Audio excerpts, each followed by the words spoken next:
Good morning.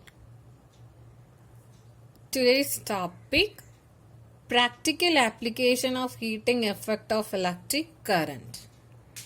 So, in which all devices we are using this heating effect of electric current.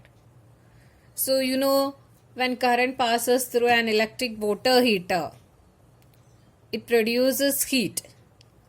Or when current passes through an electric iron, it produces heat.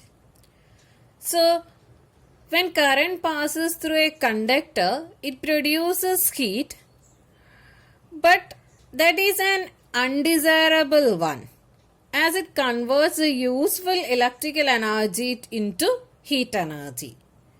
But in some appliances, we are utilizing that effect of electric current, that is heating effect of electric current. We are utilizing the heating effect of electric current in some appliances. So first one is electrical heating devices, means when current passes through that devices, it produces heat. Normally in all these heating devices, we use an element that is known as a heating element or heating coil. It is made up of nichrome.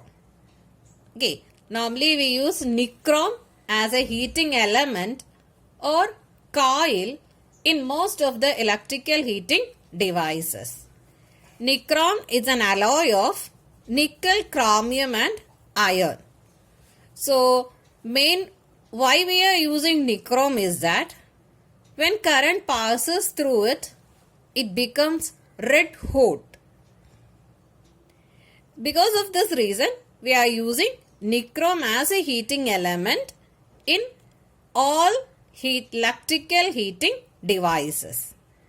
Then other properties are, it's having high resistance. The resistance of nichrome is very high. Its melting point is also very high.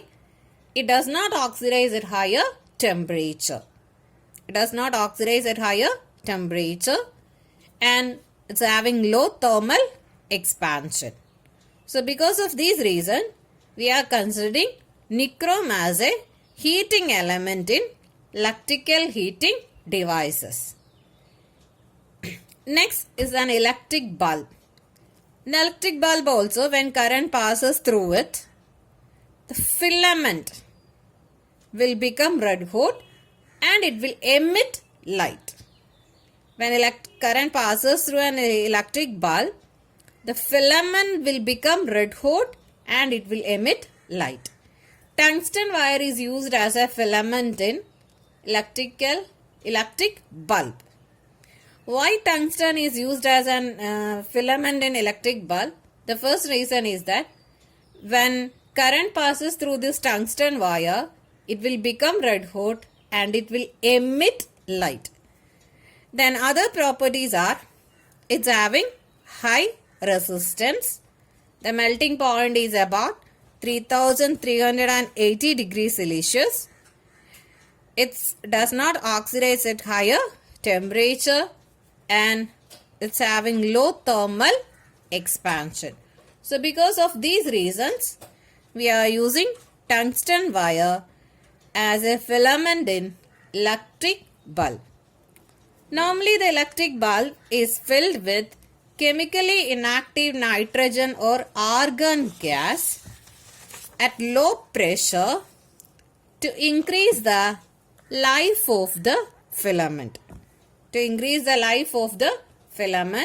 Normally we will fill the electric bulb with chemically inactive nitrogen or argon gas. Most of the power consumed by the filament appears as heat, but a small part of it is in the form of light radiated. Most of the energy will be utilized in the form of heat energy. Only a small part of electrical energy will be converted to light energy in case of an electric bulb. Third one is electric fuse. The working principle is based on Joule's law of heating. Electric fuse is also known as a safety device. It's always connected in live wire or phase wire, and it is connected in series in an electric circuit so that the appliances in the circuit will be safe, or we can protect the appliances from overloading or short circuiting. Then an alloy of tin and lead is used as a fuse wire in electric fuse. Why we are considering this an alloy of tin and lead? The reason is that it's having low melting point and high resistance. It's having low melting point and it's having high resistance. Okay. Normally a very thin wire will be used as a fuse wire. So it's having low melting point. That's a first important property. So the working of electric fuse is like this. When excess current is passing through a circuit, excess current may be due to short circuiting or overloading. These two terms we will discuss in the next chapter. What is overloading and short circuiting? So when excess current flows through the circuit, the fuse wire will get heated up. The fuse wire will get heated up. Since the melting point of the fuse wire is very low, it will melt up and break the circuit. Break the circuit. When the fuse wire breaks, the current will not flow through the circuit and the rest of the appliances connected to it will not work. So the fuse wire or the fuse will act as a safety device in an electric device, in an electric circuit, and its working is based upon the Joule's law of heating effect.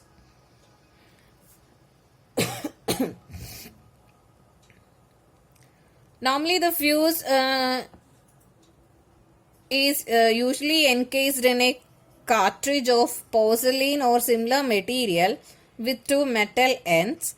The fuse used for domestic purpose are rated as 1 ampere, 2 ampere, 3 ampere, 5 ampere or 10 ampere, etc.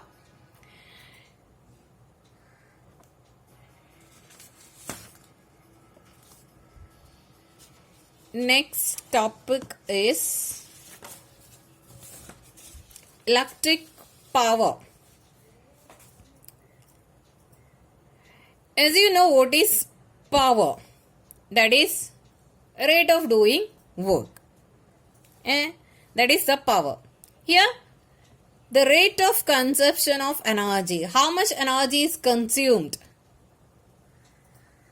in a particular time, or rate of electrical energy consumed. That is known as the power. Okay. So we have the equation like this. Electric power is equal to work done by time. That is electrical energy consumed divided by time. So we know the equation as per Joule's law. Work done or how much electrical energy is consumed, that is equal to work done or heat energy. Three equations are there. That is I squared RT, VIT or V square T by R. So to calculate the power, we can use these three equations and derive three equations for the to calculate power. So first I will use the equation VIT, that is the heat energy, VIT divided by T. So T and T will get cancelled. So P equal to VI. Next I will use the equation I squared RT. So I squared RT by T, that is equal to I square R. This T and this T will get cancelled. So I square R. Next I will use the equation V square T by R divided by T. So T and T will get cancelled. V square by R. So we have equation like this. To calculate the power, P equal to VI equal to I square R equal to V square by R. Yeah, when you calculate the power, time should be in hour itself. If it is given in seconds or minutes, you should convert it into hour. So the SI unit of power is watt. SI unit of power is watt. That is 1 volt into 1 ampere. 1 watt is defined as the power consumed by a device that carries 1 ampere current when operated at a potential difference of 1 volt. We will define 1 watt like this. It is the power consumed by a device that carries 1 ampere current when it is operated at a potential difference of 1 volt. Then actually this watt is a smaller unit. So in practical applications we will use that it as kilowatt. That is equal to 1000 watt. Then electrical energy, electric power, we will write it as like this. Electric power equal to electrical energy by time. So from this equation we will write electrical energy is equal to power into time. Power into time. Electrical energy is the product of power and time. So the unit of electrical energy is therefore watt hour. The unit of electrical energy is watt hour. 1 watt hour is the energy consumed when 1 watt of power is used for 1 hour. 1 watt hour is the energy consumed when 1 watt of power is used for 1 hour. The commercial unit of electrical energy is kilowatt hour. SI unit of power is energy is joule. Commercial unit of energy is kilowatt hour. The relation between 1 kilowatt hour and joule. The conversion you have studied in 9th standard. That is also given in your textbook, page number 219. The relation between 1 kilowatt hour and joule. That is 1 kilowatt hour equal to 3.6 into 10 raised to 6 joule. 3.6 into 10 raised to 6 joules.